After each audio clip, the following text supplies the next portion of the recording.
আমরা আজকে দেখব ভেক্টরের গুণন, ভেক্টর রাশির গুণন, ভেক্টর রাশির গুণন।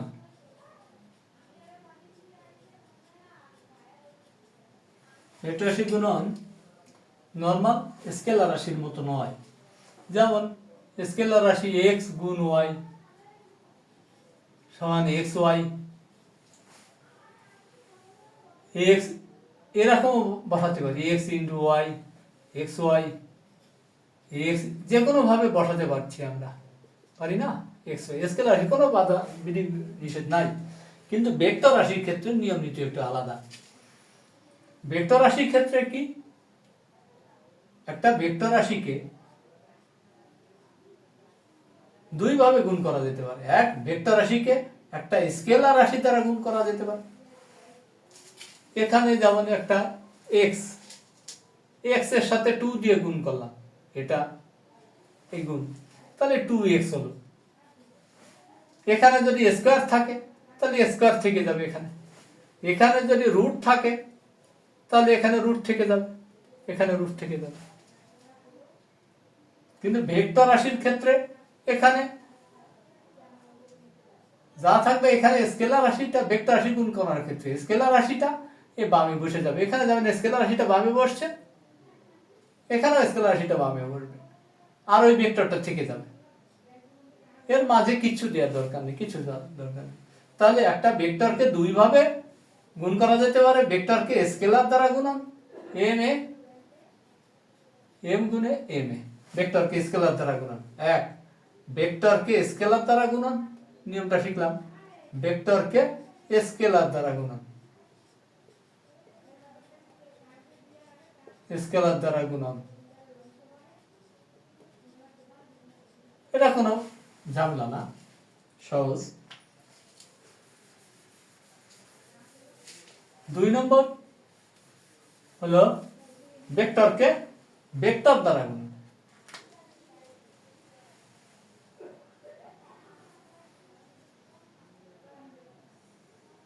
ভেক্টরকে ভেক্টর দ্বারা গুণন।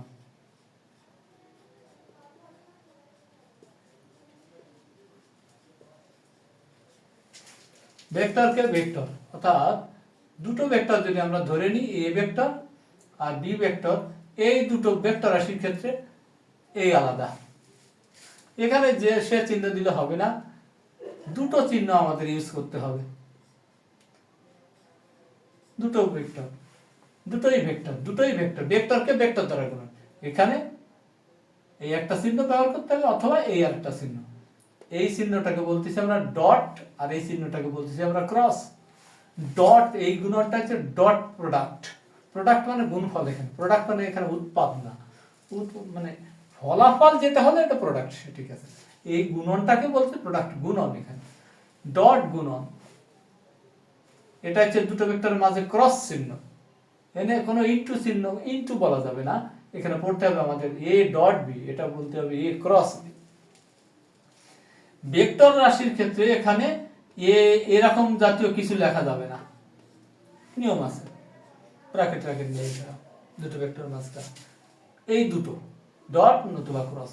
এই ডট চিহ্ন থাকলে এটাকে বলবো ডট গুণন। তাহলে ভেক্টরকে ভেক্টর দ্বারা গুণনের ক্ষেত্রে দুটো সূত্র, এখানে একরকম সূত্র, এটা আলাদা, দুটো আলাদা। যখন ডট চিহ্ন থাকবে এটাকে বলবো আমরা ডট প্রোডাক্ট, ডট গুণন বা স্কেলার গুণন। আর এটাকে বলবো ক্রস প্রোডাক্ট, ক্রস গুণন বা ক্রস প্রোডাক্ট। ডট গুণনের ক্ষেত্রে আমরা এখন আলোচনা করব। ডট গুণনে ছবি আঁকি, এটা যদি এ হয়, এটা যদি বি ভেক্টর হয়, তাহলে এ ডট বি সমান সমান, এদের মধ্যবর্তী কোণ যদি থিটা হয়, তাহলে এ ডট বি করে কি পাবো, অর্থাৎ এদের গুণফলটা কি হবে? গুণফলটা হবে, এখানে থিটাটা হবে 0 চেয়ে বড় অথবা সমান, অথবা পাই চেয়ে ছোট অথবা সমান। এই কন্ডিশনের ক্ষেত্রে এই সূত্রটা কাটবে। তাহলে এ ডট বি সমান সমান এ বি কস থিটা, অর্থাৎ প্রথম ভেক্টরের মান, দ্বিতীয় ভেক্টরের মান আর এদের মধ্যবর্তী কোণের কোসাইন, মধ্যবর্তী যে ক্ষুদ্রতর কোণ বৃহত্তর কোণ নয়। এই যে বলা হয়েছে 180 চেয়ে ছোট অথবা সমান, এখানে 180 চেয়ে বড় হয়ে গেছে, ক্ষুদ্রতর কোণের কোসাইন এই গুণফলের সমান। এখানে সবগুলো স্কেলার হয়ে গেছে, এখানে কোনো ভেক্টর নেই। তাহলে যেহেতু এটা স্কেলার রাশি পাচ্ছি, এই কারণে এই গুণনটার নাম হচ্ছে স্কেলার গুণফল, ডট প্রোডাক্ট বা স্কেলার প্রোডাক্ট।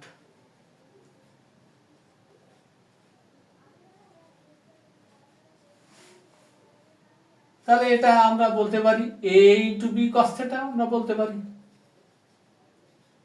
ব্যাখ্যা, এটা তাৎপর্য এগুলা। তাহলে বি ইন্টু এ কস থিটাও বলতে পারি। এই কস থিটা এইটা হচ্ছে আনুভূমিক উপাংশ, খেয়াল আছে ভেক্টর রাশি বিভাজনের সময় আমরা দেখেছিলাম। তাহলে বি ভেক্টরের আনুভূমিক উপাংশ এটা, এটা যদি এ হয়, এটা মুছে দিলে একটু ছবিটা পরিষ্কার হবে। এটা এ ভেক্টর, এটা বি ভেক্টর, ও এম ও পি। তাহলে বি ভেক্টরের শীর্ষবিন্দু থেকে এখানে এই যে বি ভেক্টর শীর্ষবিন্দু থেকে যদি লম্ব টানি, অর্থাৎ ওই ভেক্টরের শীর্ষবিন্দু থেকে লম্ব টানলে ওই ভেক্টরের পাদবিন্দু থেকে লম্বের পাদবিন্দু পর্যন্ত দূরত্বটাই হচ্ছে লম্ব বিক্ষেপ। কি বলি আরেকবার বলি, যে ভেক্টরের শীর্ষবিন্দু থেকে লম্ব টানা হচ্ছে, কোন ভেক্টরের শীর্ষবিন্দু থেকে লম্ব টানছে? বি ভেক্টরের শীর্ষবিন্দু থেকে লম্ব টানছে। এই লম্ব টানা হলে সেই ভেক্টরের পাদবিন্দু থেকে লম্বের পাদবিন্দু পর্যন্ত দূরত্বটা লম্ব বিক্ষেপ। আমরা জ্যামিতিতে দেখেছিলাম হারনাতে, এটা লম্ব বিক্ষেপ এইটুকু ও এম। এটা এই যে লম্ব যদি ও এম যদি হয়, এটা ও এম, এটা এটাকে এখানে যদি ধরি, এটা এইটা আবার বি ভেক্টরের আনুভূমিক উপাংশ, বি ভেক্টর কোণের সাথে যেটা আনুভূমিক উপাংশ। তার বি কস থিটা দুটো পরিচয়, একটা কস থিটা একটা আনুভূমিক উপাংশ আর একটা লম্ব বিক্ষেপ। এটা বি এর লম্ব বিক্ষেপ। কিভাবে আসে আমরা দেখি, কস থিটা, যেহেতু এখানে কস আছে, কস দিয়ে বের করতে হবে। কস থিটা সমান ভূমি বাই অতিভুজ, ভূমি হইছে ও এম আর অতিভুজ হইছে ওপি। তাহলে ও এম সমান সমান ওপি কস থিটা।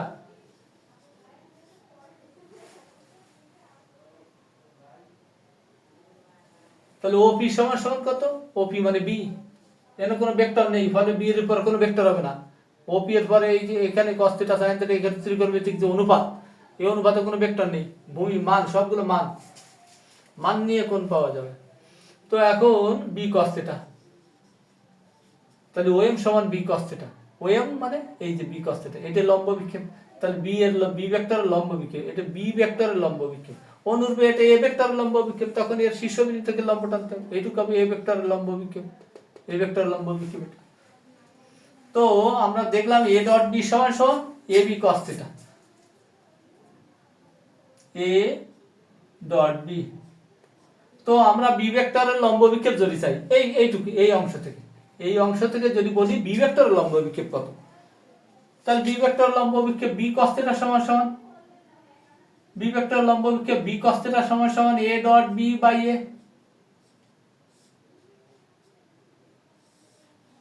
যদি বলতো এ ভেক্টরের লম্ব বিক্ষেপ কত, এ ভেক্টরের লম্ব বিক্ষেপ তখন এ cos থিটা চাইছে, বি এর উপর এ ভেক্টর লম্ব বিক্ষেপ, তাহলে এ ডট বি সমান সমান A B cos theta, A cos theta আলাদা করে, তাহলে এ cos থিটা লম্ব বিক্ষেপ, এ ভেক্টরের লম্ব বিক্ষেপ এ cos থিটা সমান সমান a dot b by b.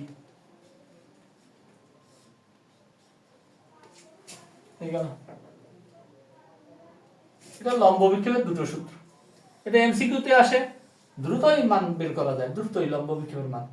এটা বিভিন্ন ভর্তি পরীক্ষায়, অ্যাডমিশন টেস্টও আসে, সৃজনশীল কলেজ পরীক্ষাতেও আসে। এখন দুটো ভেক্টরের ডট গুণন, কিছু এই সূত্র একটা পেয়ে কিছু নিয়ে অনেক বিশেষ ক্ষেত্র আমরা করতে পারি। তাহলে এর সর্বোচ্চ মান ডট গুণনের ফলে যে মানটা পাবো, এই মানটা সর্বোচ্চ হবে যখন থিটার মান 0 ডিগ্রি। cos 0 মান যেহেতু সর্বোচ্চ, তখন ডট গুণনের সর্বোচ্চ মান হবে এবি। সর্বনিম্ন মান হবে কত, তখন থিটা 90, cos 90 এর মান 0, তখন এ ডট বির মান 0 হবে।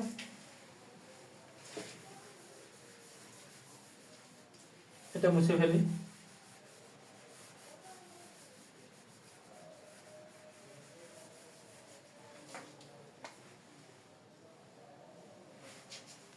থিটা 90 হলে এ ডট বি সমান 0 হবে।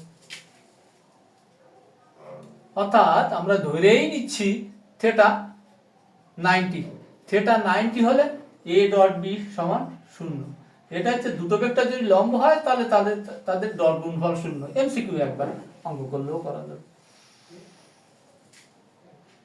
এবার থিটা যদি 180 হয়, অর্থাৎ এ যদি এই যে 90 যখন বলেছি থিটা 90, তখন এখানে এ আর বি, এটা এ আর বি, দুটো ভেক্টর পরস্পর যদি সমকোণ থাকে, সমকোণে অবস্থিত থাকে, তাহলে এদের ডট গুণফল 0 হবে।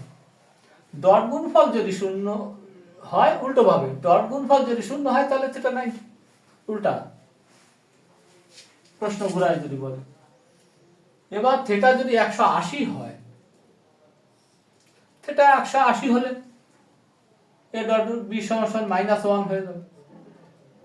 -1 মানে -a, অর্থাৎ নেগেটিভ মানটা পেয়ে যাবে। এবার এটাকে যদি আমরা এভাবে দেখি,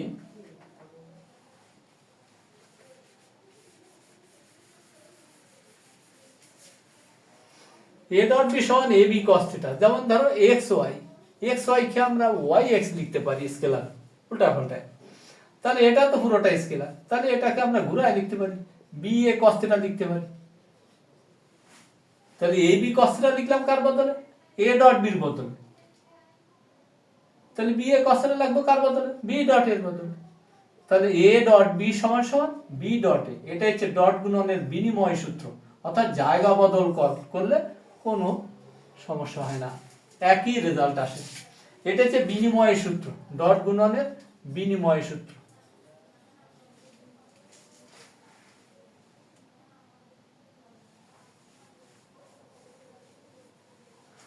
এবার যদি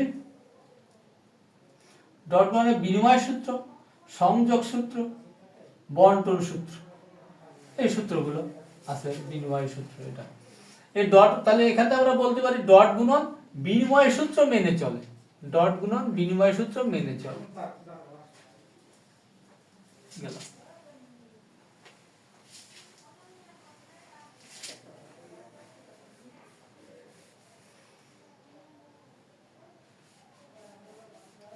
এবার আমরা দেখি, এটা মুছে ফেলি, যদি আই ডট আই করতে চাই, আই ডট আই, আই আমরা জানি এগুলো আই জে কে এগুলো আয়ত একক ভেক্টর। এক্স অক্ষ বরাবর আই, এটা এক্স অক্ষ বরাবর আই, ওয়াই অক্ষ বরাবর, এটা ওয়াই অক্ষ ধরে নিলাম, ওয়াই অক্ষ বরাবর জে, জেড অক্ষ বরাবর কে। তাহলে i dot i, a dot b সূত্র, এ ডট বি সূত্র হলো এ বি কস থিটা। এ মানে এ ভেক্টরের মান, বি মানে বি ভেক্টরের মান, তাহলে এটা প্রথম ভেক্টরের মান, এটা পরের ভেক্টরের মান। আর এই cos থিটা, থিটা হচ্ছে এ ও বি এর মধ্যবর্তী কোণ। এখানে এ আর বি হচ্ছে আই এবং আই, পরেরটাও আই, এই দুটোটা আই, দুটোটা এক্স অক্ষ বরাবর, ফলে এদের মধ্যবর্তী কোণ 0। cos 0 মানে এর মানে, যেহেতু এটা একক ভেক্টর, এর মানে 1, এর মানে 1, cos 0 এর মানে 1, তাহলে 1, তাহলে i ডট i এর মান 1। অনুরূপে j ডট j এর মান 1, k ডট k এর মান 1। তাহলে আমরা বলতে পারি সবগুলো একসাথে, i ডট i সমান সমান j ডট j সমান সমান k ডট k সমান সমান 1।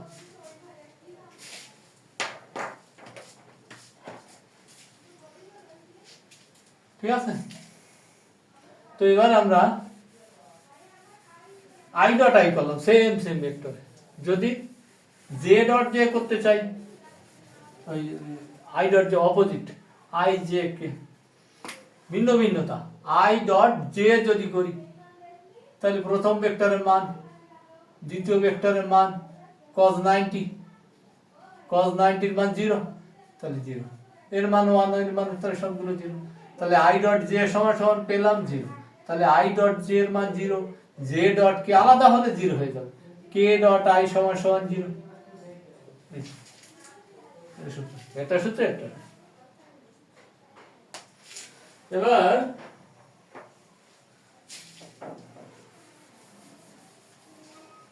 দেখি আমরা এ এ ডট বির একটা সূত্র আমরা দেখেছি এ বি cos θ। এবার আমরা জানি এ ভেক্টরের রাশিমালা axi plus ayj plus azk a vector b ভেক্টরের রাশিমালা সমান সমান একটা সূত্র এস্টাবলিশ করা হচ্ছে।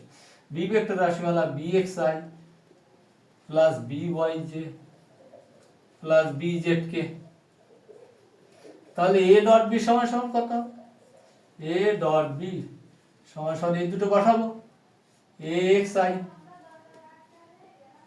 Plus ayj plus azk dot এই dot bxi byj plus bzk। এবার এইটে দিয়ে এই তিনটাকে গুণ করব, তিনটে হলো। এবার এইটে দিয়ে আবার তিনটাকে গুণ, ছয়টা, আর এটা দিয়ে মোট 9টা। এবার প্রথমটা দিয়ে দেখি এটা দিয়ে গুণ করলে কি হবে। এখানে আইটে স্কেলার তো গুণ করার কোনো ব্যাপার না, ax bx সমস্যা নেই। তাহলে আই ডট আই মান আমরা কত পাইছি? আই ডট এর মান পাইছি আমরা 1, আই ডট আই মান 1 পেয়েছি, আই ডট আই সমান 1। তাহলে ax bx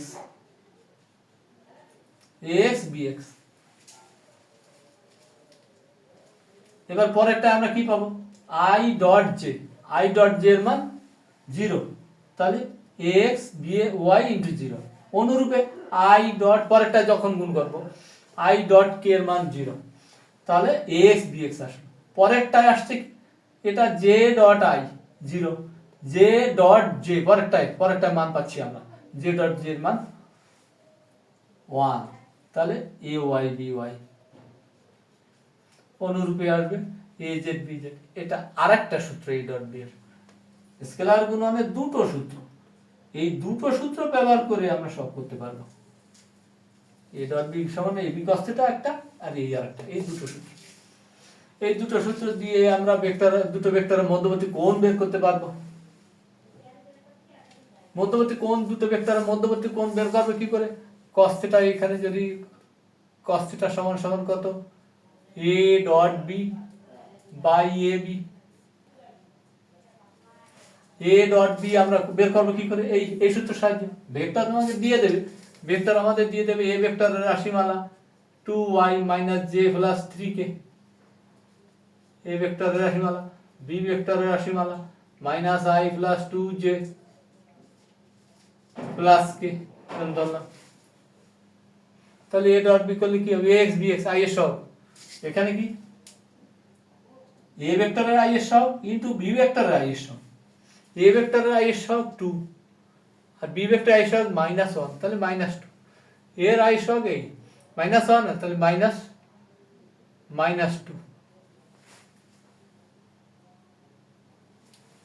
আর এখানে হচ্ছে +3, 3 বাই এর মান বের করব। এ ভেক্টর মান বের করো তো আমরা জানি ওই √1 দিয়ে।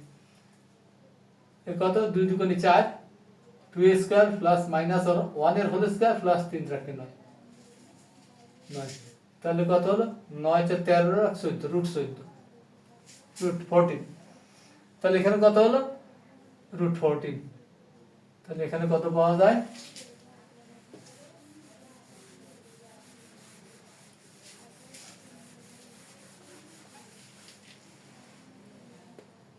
এখানে আসছে -1/√14। এখান থেকে আমরা থিটার মান বের করতে পারবো। থিটা সমান সমান cos ইনভার্স -1/√14।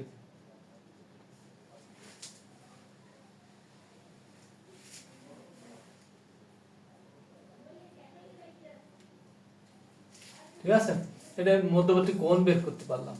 দুটো ভেক্টরের মধ্যবর্তী কোণ বের করা যায়। দুটো ভেক্টরের মধ্যবর্তী কোণ বের করে যদি 90 পাওয়া যায় তাহলে বলবো আমরা ভেক্টর দ্বারা পার্শ্বলম্ব। আমরা সরাসরি এখানে বলতে পারি দুটো ভেক্টর ডট গুণন করে যদি 0 পেয়ে যাই তাহলে ভেক্টর দ্বারা পার্শ্বলম্ব। আর এই মানও বের করা লাগে না, নিচে a b বসাই দিলে হয়ে গেল। মান আর বের করা লাগে না, 0/a ডট b তো বের করে নেব। এখানে a ডট b এখানে আলাদা করে নিতে পারি বা এরকম বসাই দিতে পারি, আলাদা এর ভিতরে এই দাগের ডান পাশে বের করে নিতে পারি। এবার স্কেলার গুণনের উদাহরণ ডব্লিউ সমান সমান কাজ স্কেলার রাশি যেগুলো দুটো ভেক্টরে এফ ডট এস দুটো অর্থাৎ ডব্লিউ সমান সমান এফ এস কস থিটা যখন থিটা কোণে যাবে তাহলে এফ এস কস থিটা আমরা জানি ডব্লিউ সমান সমান যখন একই দিকে গেলে তো এফ এস কস থিটা 0 বলে আমরা এফ এস লিখি। একটা ভেক্টরের উপর বল প্রয়োগ করলাম এফ পরিমাণ বল বস্তুটা যদি একই দিকে বলের দিকে যদি সরে যায় তাহলে ডব্লিউ সমান সমান আমরা বলে দিচ্ছি এফ এস, কিন্তু বলের দিক আর সরণের দিকে একই দিকে ফলে এর একই দিকে বলে cos 0 মান কত F S cos theta use করছি কিন্তু আমরা এফ এস cos 0 মান 1 ফলে এফ এস, কিন্তু যখন থিটা কোণে যাবে তাহলে ডব্লিউ সমান সমান এফ এস cos থিটা। তাহলে দুটো ভেক্টর ডট গুণনে কি রাশি পাওয়া যায় দেখেছি ডট গুণনে আমরা স্কেলার রাশি পাচ্ছি, তাহলে কাজ একটি স্কেলার রাশি। প্রশ্ন হতে পারে কাজ স্কেলার রাশি কেন গেল, এই যে ডট গুণন সম্পর্কিত পুরোটা কমপ্লিট হয়ে গেল মোটামুটি। এই ডট গুণনের অঙ্ক আমরা বের করতে পারবো, এটা ভেক্টর দ্বয়ের মধ্যবর্তী কোণ পাবো, লম্ব বিক্ষেপ বের করতে পারবো, এম এর মান কত হলে দুটো ভেক্টর পরস্পর লম্ব হবে এরকম অঙ্ক আসে, এম এর মান কত হলে দুটো ভেক্টর পরস্পর। এখন যদি আমরা এর ভিতর এম ঢুকাই দিই একটার ভিতর মনে করো এম জে দুটো এর মান কত এ সমান সমান 2i মাইনাস জে, আচ্ছা ধরলাম M J plus 3k, P vector সমান সমান minus I plus 2j plus K, এই ধরে নিলাম। এম এর মান কত হলে ভেক্টর দ্বয় পরস্পর লম্ব, যেহেতু বলেই দিচ্ছে ভেক্টর দ্বয় পরস্পর লম্ব তাহলে এদের ডট গুণফল 0, তাহলে এই দুটো এখানে বসায় দিলে -2m plus 3 equal to dot গুণ করে দিলাম 0, তাহলে -2m প্লাস 3 ইকুয়াল টু 0, তাহলে 2m is equal to plus 1 -2m এই পাশে নিয়ে গেলাম প্লাস 2m হয়ে গেল আর এখানে যোগ বিয়োগ করলে 1, অতএব m সমান হাফ, m এর মান হাফ হলে ভেক্টর দ্বয় পরস্পর লম্ব হবে। ঠিক আছে, ধন্যবাদ। ডট গুণন মোটামুটি শেষ হয়ে গেল, সামনের দিন দেখবো আমরা ক্রস গুণন। ধন্যবাদ।